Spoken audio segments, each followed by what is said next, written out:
Hey guys, welcome back to my channel. तो आज के इस वीडियो में हम बात करेंगे उर्वशी रौटेला के बारे में, जिन्हें आजकल काफ़ी ट्रोल किया जा रहा है क्योंकि उनका सेफ के ऊपर जो रिप्लाई था वो काफ़ी ज़्यादा इनसेंसिटिव था। एक्चुअली उर्वशी एक इंटरव्यू दे रही थी जहां पर इंटरव्यूअर ने उर्वशी से क्वेश्चन किया कि सेफ के ऊपर जो अटैक हुआ था उसके बारे में उनका क्या ख्याल है। तो जैसे कि हम जानते हैं कि 16 जैन को सेफ के घर में एक अनजान आदमी घुस गया था और रिपोर्ट्स के मुताबिक वो आदमी जय के रूम में छुप गया था। जब जय की नानी को एहसास हुआ कि कोई रूम में है तो उन्होंने जय को प्रोटेक्ट करने की कोशिश की। तब वो आदमी सामने आया और उन्होंने नानी को धमकाया कि वो आवाज ना करे। जिसके बाद जय की नानी ने उससे पूछा कि आखिर उसे क्या चाहिए। तो उस आदमी का कहना था कि उसे 1 करोड़ रुपए चाहिए। उस आदमी के हाथ में एक स्टिक थी और एक नाइफ था, जिससे उसने नानी के ऊपर हमला भी किया, लेकिन जय को कुछ भी नहीं हुआ। तभी नानी ने सैफ को भी अलर्ट कर दिया, जिसके बाद सैफ जय के रूम में आया।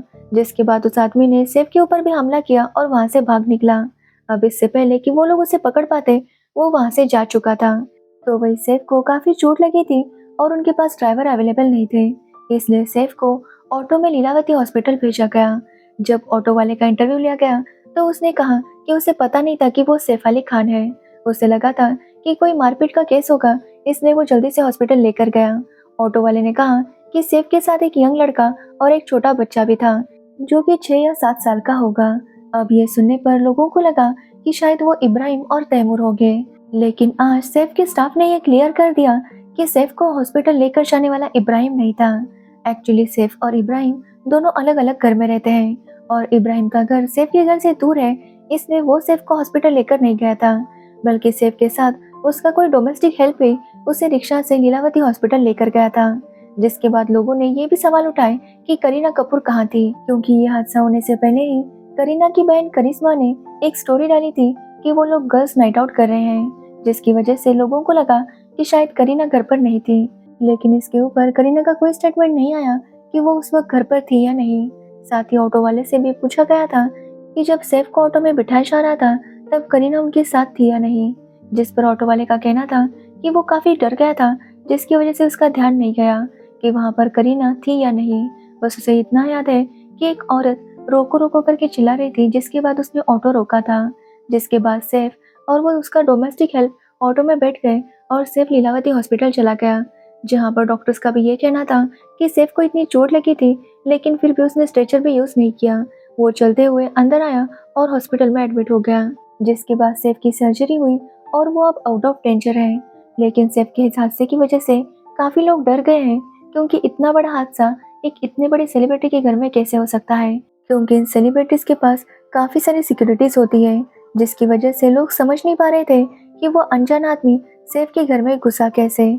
जिसके बाद उसे ये कैसे पता कि जय का रूम कहाँ पर है और वो वहां पर जाकर छुप गया। साथ ही वो बिंदास तरीके से भाग रहा था, जैसे कि वो अपार्टमेंट के बारे में सब कुछ जानता हो। साथ ही जब वॉचमैन से पूछा गया तो वॉचमैन का कहना था कि उसने किसी को भी अंदर आते हुए नहीं देखा था, जिसकी वजह से लोग काफी हैरान थे कि ऐसा हो कैसे सकता है।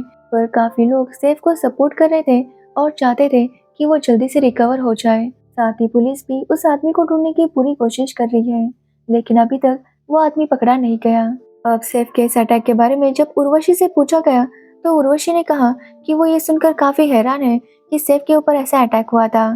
साथ ही उसने ये बोलना शुरू कर दिया कि उसकी मूवी काफी ज्यादा हिट रही और उसी खुशी में उसके मॉम डैड ने diamond studded Rolex and my father ने मुझे ये मेरे हाथ में पहनी हुई छोटी सी उसे एक डायमंड स्टडेड रोलेक्स और एक मिनी वॉच गिफ्ट किया। लेकिन उसे वो पहनने में डर लग रहा है, क्योंकि कहीं उसकी वजह से उसके ऊपर अटैक ना हो जाए या फिर वो चोरी ना हो जाए। अब उर्वशी का ये स्टेटमेंट काफी वायरल हो गया, जिसके बाद लोगों ने उसे काफी ज्यादा क्रिटिसाइज किया। लोगों का कहना था कि उर्वशी हमेशा बस शो ऑफ करती रहती है।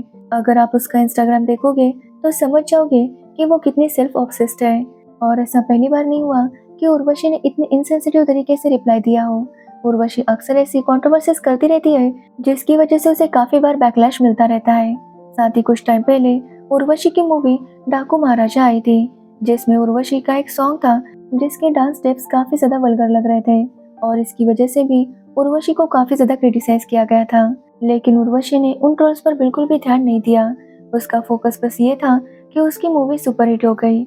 लेकिन रही बात सैफ की, तो सैफ के ऊपर जो उर्वशी का कमेंट था, जिसकी वजह से उसे काफी ट्रोल किया गया। जिसके बाद उर्वशी ने एक स्टोरी पोस्ट की जिसमें उसने माफ़ी मांगी, लेकिन कुछ टाइम बाद उसने वो स्टोरी डिलीट कर दी, जिसकी वजह से लोग उर्वशी को और ज़्यादा क्रिटिसाइज करने लगे। अब जैसे उर्वशी से सवाल किया गया था, वैसे एक इंटरव्यू में शाहिद से भी यही क्वेश्चन किया गया था, लेकिन शाहिद ने काफ़ी अच्छे तरीके से इसका रिप्लाई दिया। शाहिद का कहना था कि सैफ के साथ जो हुआ वो काफ़ी गलत है, क्योंकि इतनी सिक्योरिटी होने के बाद भी अगर ऐसा कुछ होता है तो ये बहुत ही चिंता करने वाली बात है। वो प्रे करेगा कि सैफ जल्दी से ठीक हो जाए। शाहिद के साथ साथ और भी बहुत सारे एक्टर्स ने सैफ की रिकवरी के लिए प्रे किया, और as per doctor reports Saif जल्दी से ठीक भी हो जाएंगे। लेकिन सैफ के ऊपर जिसने अटैक किया था वो अभी तक पकड़ा नहीं गया। कई लोगों को लगता है कि इसमें किसी इनसाइडर का ही हाथ होगा, क्योंकि इतनी आसानी से किसी के घर में घुसना और उसके ऊपर अटैक करना ये कोई आसान बात नहीं है। अब पुलिस की इन्वेस्टिगेशन चल रही है, तो देखते हैं कि आगे क्या होता है। तो आपका उर्वशी के इस बिहेवियर पर क्या कहना है, ये मुझे कमेंट सेक्शन में ज़रूर बताना। और अगर वीडियो अच्छा लगा हो तो वीडियो को लाइक कमेंट शेयर ज़रूर करना। Thanks for watching.